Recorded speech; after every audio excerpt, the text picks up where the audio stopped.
Bismillahirrahmanirrahim. Assalamualaikum warahmatullahi wabarakatuh. Alhamdulillahirrabbilalamin. Wabihi nasta'inu ala umuri dunya waddin. Wassalatu wassalam ala asrafil anbiya'i wal mursalin. Sayyidina wa maulana Muhammadin wa ala alihi wa sahbihi wa man tabi'ahum bi ihsan ila yaumiddin. Amma ba'du. Saudaraku muslimin muslimat, mukminin mukminat yang dirahmati oleh Allah dimanapun Anda berada. Pada pagi hari ini kita akan melanjutkan pembahasan cabang keimanan, ya.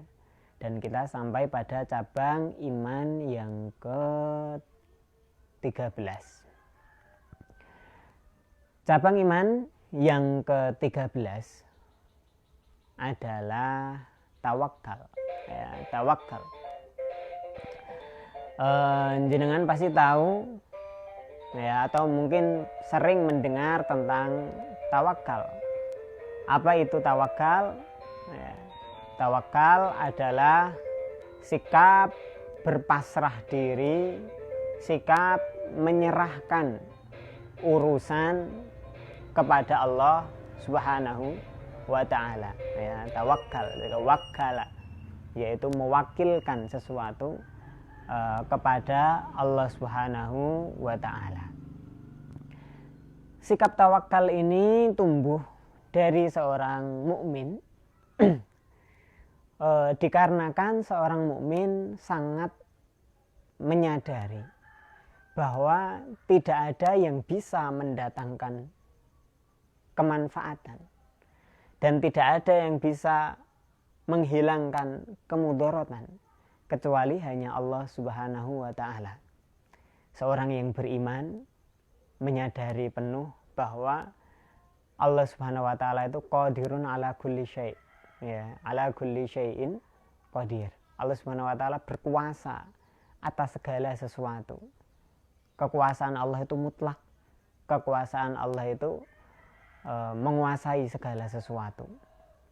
Oleh karena Allah Subhanahu wa ta'ala yang kuasa, bahkan satu-satunya zat yang berkuasa, maka implementasi daripada keyakinan itu, seorang mukmin akan bertawakal kepada Allah, menyerahkan urusannya kepada Allah. Mengapa?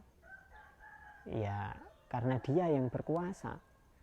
Tidak ada selain Allah yang bisa mendatangkan manfaat, dan tidak ada selain Allah yang bisa menghilangkan madarat. Semua itu yang berkuasa hanyalah Allah Subhanahu wa ta'ala, ya. Kalau Allah Subhanahu wa ta'ala menghendaki kemanfaatan untuk seseorang, ya, maka tidak akan ada yang bisa memudaratkannya. Kalau Allah Subhanahu wa ta'ala menghendaki kemudaratan bagi seseorang, maka tidak ada seseorang pun yang bisa mendatangkan kemanfaatan bagi orang yang dikehendaki mudarat oleh Allah Subhanahu wa ta'ala. Inilah tawakal, ya, yaitu sikap berpasrah diri kepada Allah, menyerahkan urusan hanya kepada Allah sebagai implementasi dari keyakinan bahwa hanyalah Allah Subhanahu wa ta'ala yang berkuasa di atas segala sesuatu. Saudaraku muslimin muslimat, mukminin mukminat, ketawakalan itu adalah pada urusan dunia dan akhirat, ya. Artinya segala urusan kita harus tawakal kepada Allah Subhanahu wa ta'ala. Jadi bukan hanya urusan rizki. Sering kita itu berpikir ketika membahas masalah tawakal, itu yang dibahas hanyalah masalah rizki. Serahkanlah urusanmu kepada Allah, rizkimu ditanggung oleh Allah. Bukan hanya rizki sebenarnya, ya. Dah serahkan sama Allah, ya, masalah dunia, ya, orang sakit dan lain sebagainya, ya, ini bukan berhenti di situ. Tawakal itu adalah urusan dunia, urusan akhirat. Dunia dan akhirat kita itu semuanya serahkan kepada Allah. Kenapa? Karena Allah Subhanahu wa ta'ala yang kuasa atas dunia dan akhirat, ya. Kalau di dunia saja kita serahkan kepada Allah, maka akhirat lebih layak untuk kita serahkan kepada Allah. Kenapa? Karena tidak ada yang lebih berkuasa lagi di akhirat kecuali hanya Allah. Kalau di dunia kadang kita itu masih diberi kekuasaan parsial, ya kan? Kita masih punya kekuasaan parsial, masih punya ikhtiar. Tapi kalau akhirat, ya nggak ada. Hanya Allah Subhanahu wa taala, Maliki Yaumiddin, kan begitu. Jadi serahkan urusan kita dunia dan akhirat itu kepada Allah Subhanahu wa taala. Ya. Lalu apakah dengan tawakal itu lalu kemudian kita tidak berbuat apapun? Tentu berbuat. Ya. Tidak ada istilah orang tawakal kemudian dia tidak berbuat apapun. Karena menyerahkan sesuatu kepada Allah Subhanahu wa taala itu artinya kita akan nurut sama Allah Subhanahu wa taala, nurut sama aturannya Allah Subhanahu wa taala. Ya. Katanya tawakal, kok masih beramal? Ya Allah yang merintahkan untuk beramal. Saya kan pasrah sama Allah dan Allah perintah saya untuk beramal, ya saya beramal. Katanya tawakal, kok masih bekerja? Karena Allah Subhanahu wa taala memerintahkan untuk bekerja, maka saya bekerja. Katanya tawakal, ya. Tawakal yang sesungguhnya itu memasrahkan semuanya kepada Allah. Artinya, kalau Allah Subhanahu wa taala memberikan satu perintah dalam urusan itu, kita hanya punya satu pilihan, yaitu mengikuti perintahnya Allah Subhanahu wa taala dan tidak mempertanyakannya. Ya, dalam masalah tawakal ada kisah. Ini kaitannya dengan satu orang, tapi ada dua jenis kisah yang sama-sama luar biasanya. Ya, mungkin jenengan pernah dengar tentang ibunda Nabi Isa alaihissalam. Siapa dia? Maryam, ya, Maryam. Maryam ini punya kisah yang unik dan ini bisa kita ambil ibrah dalam masalah tawakal. Ketika Maryam masih kecil, ya, dia oleh orang tuanya dititipkan kepada Nabi Zakaria, ya, untuk diasuh oleh Nabi Zakaria, dibimbing oleh Nabi Zakaria, ya. Nah, Nabi Zakaria ini setiap hari ketika beliau mendatangi mihrabnya Maryam, beliau mendapati sesuatu hal yang menakjubkan. Kenapa? Kayak di dekat mihrabnya Maryam itu selalu ada buah-buahan. Padahal Maryam itu tidak pernah kemana-mana. Dia hanya ibadah tinggal di mihrab situ. Ya, di mihrabnya. Tapi kok ada buah-buahan, dan buah-buahannya juga menakjubkan. Bagaimana tidak? Buah-buahannya selalu menyelisihi musim. Ketika musim panas, ya, buah-buahannya adalah buah-buahan musim dingin. Ketika musim dingin, buah-buahannya buah-buahan musim panas. Ini mendatangkan keheranan, ya, takjub dari Nabi Zakaria. Akhirnya Nabi Zakaria bertanya, ya Maryamu anna laki hadza. Hei Maryam, bagaimana kamu bisa punya buah-buahan ini? Kamu kan nggak keluar, kamu nggak mencari buah-buahan, kamu hanya tinggal di sini. Ya, dan buah-buahannya pun aneh gitu. Di pasar nggak ada, di kebun-kebun nggak ada, karena berlainan musim. Ya. Anna laki hadza, bagaimana kamu bisa punya buah-buahan ini? Jawabnya Maryam, qalat huwa min indillah. Ya. Itu semua datang dari Allah Subhanahu wa taala. Tanpa melalui sebab, tanpa melalui proses, tanpa ada yang menyarikan, ya, Allah Subhanahu wa taala yang memberikan kepada Maryam alaihissalam. Ini contoh, ya. Kemudian masih tentang Maryam. Kisah yang kedua. Maryam ketika ia sedang hamil, ya, hamil tua, mengandung Nabi Isa alaihissalam. Maryam tidak punya ayah, tidak punya suami. Nabi Isa tidak punya ayah. Ini adalah satu kekuasaan Allah untuk menunjukkan betapa mutlaknya, betapa absolutnya kekuasaan Allah. Kalau Allah Subhanahu wa taala sudah berkehendak, Allah itu bisa menciptakan manusia dari ketiadaan. Allah Subhanahu wa taala bisa menciptakan manusia dengan adanya bapak dan ibu seperti kita. Allah Subhanahu wa taala bisa menciptakan manusia dari tidak adanya bapak tapi masih juga ada ibunya seperti Nabi Isa alaihissalam. Kalau Allah Subhanahu wa taala sudah berkehendak, Allah bisa menciptakan manusia, ya, dengan adanya bapak tapi nggak punya ibu. Siapa? Hawa, ya. Dan kalau Allah Subhanahu wa taala berkehendak, tanpa bapak, tanpa ibu pun Allah masih bisa menciptakan manusia, yaitu Nabiullah Adam, ya, alaihi salam. Ya, ini semata-mata. Kenapa sih kok harus ada Nabi Isa yang lahir dari seorang perempuan gadis, ya, gadis yang solihah, yang tidak pernah tersentuh laki-laki, tapi kok bisa hamil? Kenapa? Ya, ini adalah kekuasaan Allah untuk menunjukkan bahwa Allah itu kuasa. Allah Subhanahu wa taala itu nggak butuh teori kita, ya. Allah kalau mau menciptakan sesuatu bisa-bisa saja, sesuka dia.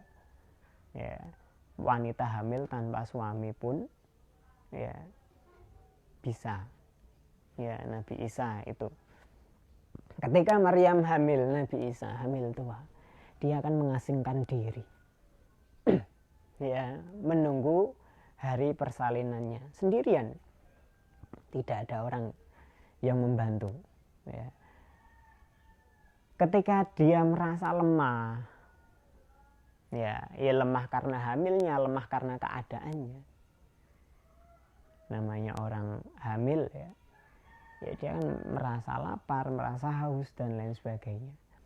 Perhatikan bagaimana Allah Subhanahu wa taala memerintahkan Maryam. Allah Subhanahu wa taala memerintahkan Maryam untuk menggoyang pokok kurma, ya, menggoyang pohon kurma untuk ia makan buahnya. Jadi pohon kurma, ya, yang kokoh itu, pohon kurma itu diperintahkan untuk digoyang, ya, untuk digerakkan. Ya, padahal kita sendiri mungkin nggak mampu, kita ini, ya, laki-laki keker, kuat, ya, belum tentu mampu menggoyangkan pohon kurma sampai bisa menjatuhkan buah kurmanya. Tapi ini bayangkan, seorang Maryam, dia adalah wanita, satu. Kedua, dia sedang posisi lemah, dan lemah di atas lemah. Kenapa? Sedang hamil tua. Diperintahkan oleh Allah Subhanahu wa taala untuk menggoyangkan pohon kurma sebagai sebuah sebab untuk Allah Subhanahu wa taala mendatangkan rizki, yaitu apa? Menjatuhkan kurma untuk Maryam. Ini juga ada satu pelajaran bagus, ya, bahwa ini seorang wanita, lemah dia bukan seorang laki-laki, bukan seorang yang kekar gagah, enggak. Dan dia juga sedang dalam kondisi lemah di atas lemah. Tapi Allah memerintahkannya untuk melakukan sesuatu yang secara rasio tidak mungkin bisa. Tapi dengan itu, dengan sebab itu, Allah Subhanahu wa taala mendatangkan rizki baginya. Ya. Saudaraku muslimin muslimat, mukminin mukminat, ya, dalam ketawakalan, kadangkala Allah Subhanahu wa taala mendatangkan sesuatu yang ia kehendaki tanpa perlu sebab sama sekali. Seperti apa yang terjadi pada Maryam ketika masih kecil. Ya. dalam ketawakalan kadangkala Allah Subhanahu wa taala juga mendatangkan sesuatu melalui sebab. Tapi sebab itu tidak mungkin bisa menghasilkan akibat dalam hitungan rasio manusia. Tapi yang perlu kita kerjakan adalah melaksanakan perintahnya. Goyangkan, saya nggak mampu, goyangkan saja. Kamu memang nggak akan mampu menjatuhkan buah kurma itu, tapi Allah mampu. Ya, bergerak saja, beramallah. Ya, kamu nggak akan mampu mendatangkan rezeki untukmu dengan cara yang seperti itu, tapi Allah mampu. Ya, jadi kadangkala Allah memberikan sesuatu itu tanpa sebab. Kadangkala Allah Subhanahu wa taala memberikan sesuatu itu dengan sebab, tapi sebabnya itu sedikit. Ya, ibarat kalau harus 100% untuk bisa menghasilkan sesuatu, orang hanya bisa 5%. Sisanya ini udah murni Allah Subhanahu wa taala. Ya, karunia dari Allah Subhanahu wa taala. Bisa seperti itu. Dan kadangkala Allah Subhanahu wa taala juga menuntut kita untuk mengerjakan sebab, ya, yang murni memang bisa mendatangkan, gitu ya. Memang murni bisa mendatangkan, artinya ada sebab dan akibat yang secara rasio juga masuk akal, ya. Tapi itu yang terakhir, ya. Dua sisanya itu Allah Subhanahu wa taala kadang nggak perlu sebab atau sebabnya kecil tapi bisa mendatangkan akibat dengan karunia dari Allah Subhanahu wa taala. Ya, tapi ini semuanya adalah dalam koridor tawakal. Memasrahkan diri kita, memasrahkan urusan kita kepada Allah Subhanahu wa taala, itu lahir dari keyakinan kita bahwa Allah Subhanahu wa taala kuasa atas segala sesuatu. Dan yang namanya tawakal adalah mengerjakan perintah juga. Jadi bukan tawakal namanya kalau kita tidak mengerjakan perintah sama sekali. Para ulama juga menjelaskan, ya, dalam tingkatan tawakal itu ada kalanya seseorang tawakal itu seperti orang yang mewakilkan urusannya kepada seseorang. Ya, Anda punya satu urusan tapi Anda tidak mampu mengerjakannya, ya, lalu Anda wakilkan, ya, kepada seseorang yang menurut Anda mampu mengerjakannya. Ini namanya tawakal tingkatan yang paling rendah ini. Ya. Jadi Anda merasa Anda tidak mampu terhadap suatu hal, lalu Anda yakin bahwa Allah lah yang mampu, baru Anda serahkan. Kalau Anda merasa Anda mampu sendiri, Anda tidak serahkan. Ini tawakal yang paling rendah. Ya. Anda merasa Allah yang mampu mendatangkan rezeki, Anda tidak mampu, ya kan? Maka Anda serahkan, baru Anda serahkan kepada Allah. Ya. Anda merasa tidak mampu menyembuhkan diri ketika sakit, yang mampu hanya Allah, baru Anda serahkan kepada Allah. Ya. Kalau masih ada yang mampu selain Allah, menurut rasio Anda belum serahkan sama Allah. Lah ini tawakal yang paling rendah itu begitu. Baru menyerahkan kepada Allah, mewakilkan kepada Allah sesuatu yang dalam rasio Anda tidak ada yang mampu kecuali hanya Allah. Kena penyakit yang sangat mematikan, dokter nggak ada yang mampu, ya, baru diserahkan kepada Allah. Ya, kalau hanya pilek nggak diserahkan kepada Allah, ini tawakal yang paling rendah ini. Ya. Tawakal yang lebih tinggi di atas itu adalah seperti tawakalnya seorang anak kepada ibunya. Seorang anak, dia hanya bisa merengek kepada ibu, kan.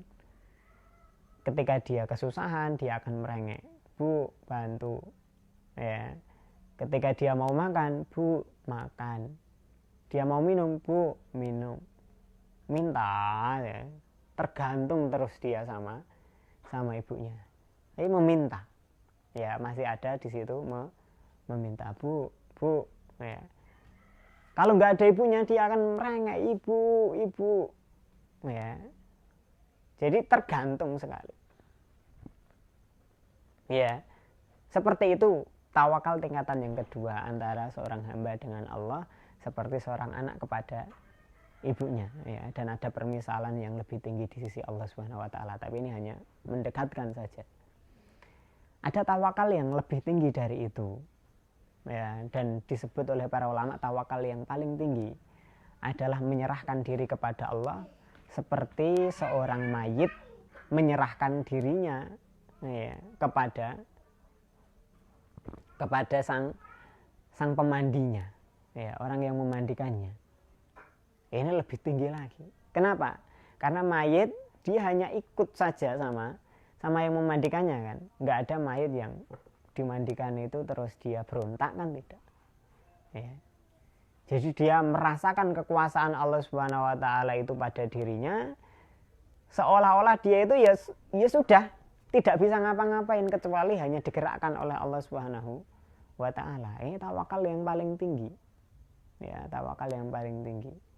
Menyadari betul kekuasaan Allah pada dirinya dan dia apapun dari sisi Allah Subhanahu Wa Taala. Ya. Tapi tadi kembalinya tetap pada permisalan saya tadi, bahwa tawakal itu memasrahkan urusan kepada Allah.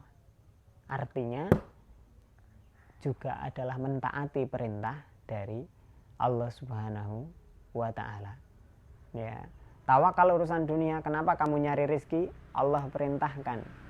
Tapi urusan rizkinya datang dari Allah. Kamu sakit, kenapa berobat? Allah perintahkan. Tapi urusan sembuh Allah. Ya, kalau nggak sembuh juga nggak apa-apa. Ya, berobat nggak sembuh nggak apa-apa. Bukan urusan saya sembuh atau tidak, tapi adalah perintah Allah untuk mencari obat. Ya. Kenapa kamu beramal? Ya, ini contoh tawakal akhirat. Kenapa kamu sholat? Kenapa kamu puasa? Kenapa kamu sedekah? Ya, ya perintah Allah. Masalah surga neraka itu urusannya Allah kan. Urusan kita adalah saya diperintah oleh Allah, maka saya pasrah. Ya, maka saya pasrah, saya berserah diri. Inilah tawakal, ya. Inilah tawakal kepada Allah Subhanahu Wa Taala. Ya. Dan ini adalah cabang iman yang ke-13. Pelajari betul masalah ini. Wa 'alallahi falyatawakkalul mu'minun. Dan hanya kepada Allah lah orang-orang yang beriman itu bertawakal. Ya, bertawakal. Maka mari kita semuanya serahkan diri kita kepada Allah, karena memang tidak ada yang berkuasa atas segala sesuatu kecuali hanya Allah Subhanahu Wa Taala. Ya, ini yang bisa saya sampaikan. Semoga bermanfaat. Subhanaka Allahumma wa bihamdika asyhadu an la ilaha illa anta astaghfiruka wa atubu ilaik. Assalamualaikum warahmatullahi wabarakatuh. Hmm?